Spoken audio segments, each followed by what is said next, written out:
proibido cochilar. Em algum momento aí eu chegava lá, chega o paciente lá, e aí, principalmente as pessoas mais idosas, nossa, você me lembra seu pai demais. Fala alguma coisa nesse sentido? Falam e eu acho que vão continuar falando muito tempo ainda. Então a história do Dr. Bernardino, meu pai, aqui é impressionante, né? É impressionante até hoje. A gente vê as pessoas contando, no dia a dia, é todo dia, toda hora. Seu pai que me salvou. Consultei com seu pai. Tem gente que diz que vem consultar comigo. O último médico que me consultou foi seu pai. Vim aqui porque você é o filho dele. Olha isso. Então, isso é impressionante. A quantidade de pessoas, não só de Balsas, mas de toda a região. Vem gente Tasso Fragoso, Alto Parnaíba, Mangabeiras, de todas as cidades vizinhas aqui que eram pacientes dele. Muitas pessoas que ele que fez o parto, né? Então, é incrível. A quantidade de pessoas é muito grande. Porque naquela época, essa região toda tinha 2 médicos apenas, o Dr. Rosi e ele. Ou ia para um, ou ia para o outro. Você me falou o quê? 1980 e...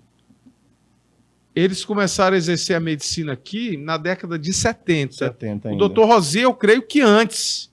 Eu creio que o Dr. Rosi começou a exercer a medicina aqui na década de 60. 60 ainda. Eu nasci em 73. Quem fez meu parto foi o Dr. Rosi, porque o meu pai não queria fazer do filho pela relação pessoal, não dava para ele fazer. Então, meu pai já era médico em 73 e já era médico há um certo tempo. Ele deve ter começado então a medicina aqui, eu creio que em 67 ele começou, porque minha irmã nasceu em 69 e ele também já era médico. Ele deve ter chegado como médico aqui em 65, 66. As pessoas fazem comparação. Nossa, parece muito com o Dr. José Bernardino, por exemplo, a voz. Caminhado. O caminhado. Falam muito do caminhado. A paciência de tratar os pacientes. O pessoal fala, gosto de você porque você é paciente igual ao seu pai, o Dr. Bernardino.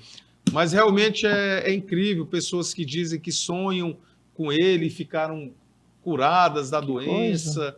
Né? Então, ele realmente exerceu a medicina, tanto ele quanto o Dr. Rosi, que foram grandes desbravadores aqui naquela época. Hoje nós temos ultrassom, nós temos raio-x, endoscopia, temos tomografia, temos equipamentos sofisticados, laboratório fazendo exames refinados. Antes eles tinham no máximo um hemograma, um exame de fezes e um exame de urina e tinham que resolver o problema. E resolviam. Porque imagina tirar para uma cidade de fora, sem estrada, sem até veículos para transportar. Tinha que resolver aqui. E naquela época ele já resolveu a grande maioria dos casos. Né? Então, operavam às vezes sozinho na luz de lamparina, mas resolvia o caso. E a gente tem muitas histórias aí diariamente, a gente vai, e provavelmente alguém que está nos assistindo aqui, se for falar com os pais, com os avós, vão dizer... Conheci o Dr. Bernardino, foi ele que me operou, foi ele que fez isso. Né? Essa história dele e do Dr. Rosi é realmente uma história muito bonita em Balsas. Eric, sobre o Dr. José Bernardino, eu queria que você falasse para a gente sobre esse trágico acidente, quando foi, quantos anos você tinha, o que você se recorda daquele tempo, o que aconteceu? Não, o acidente que ele teve, ele era prefeito em Balsas na época, foi em 1984, em abril de 1984, ele tinha assumido a prefeitura há 1 ano e meio, mais ou menos. Ele era o prefeito menos de 1 ano e meio, 1 ano e 3 meses, eu acho. Ele tinha, porque naquela época eu não assumia em janeiro, eu acho que era fevereiro que tomava posse, ou era março, não era em janeiro, não.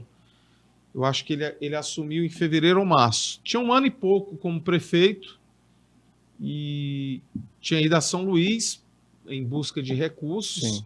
Na época o governador era o Luiz Rocha, era muito amigo dele. E ele tinha ido visitar o Luiz Rocha, ia no aniversário de uma cidade perto de São Luís, depois tinha ido no Palácio dos Leões visitar o governador e depois voltou para Balsas. Então era o período de Semana Santa, ele era o prefeito da cidade e durante essa volta para Balsas teve o acidente. Isso em abril de 84. O acidente foi em que região? Foi Imperatriz, chegando em Imperatriz. Quantas pessoas estavam junto com o 18 pessoas. Foram 2 aviões da mesma empresa que se chocaram no ar. Me recordo desse da caso. Empresa Voltec. Me recordo e ouvi alguém falar sobre isso. Da empresa Voltec. Outras pessoas aqui tiveram vítimas aí também. Uhum. Outras famílias aqui da região tiveram vítimas. Você tinha quantos anos, hein, Eric? Tinha 11 anos. 11 anos. Ficou marcado na sua vida isso, hein? Com certeza. Um acidente Meu trágico Deus do com céu, seu pai, não meu tem como Deus. não ficar marcado, né? Você ficou com receio de voar depois desse tempo? Eu tenho receio de voar, mas eu não sei se é por causa disso também, porque meus outros irmãos andam, não tem problema. Eu tenho um problema com altura, independente Independente de ser avião. de ser avião, entendi. Mas essa fobia de altura eu tenho um pouco mesmo, mas quando é preciso a gente viaja de avião. Eu não viajo em avião pequeno, nesse aí Entendi. Não tem conversa. não tem jeito. É proibido cochilar.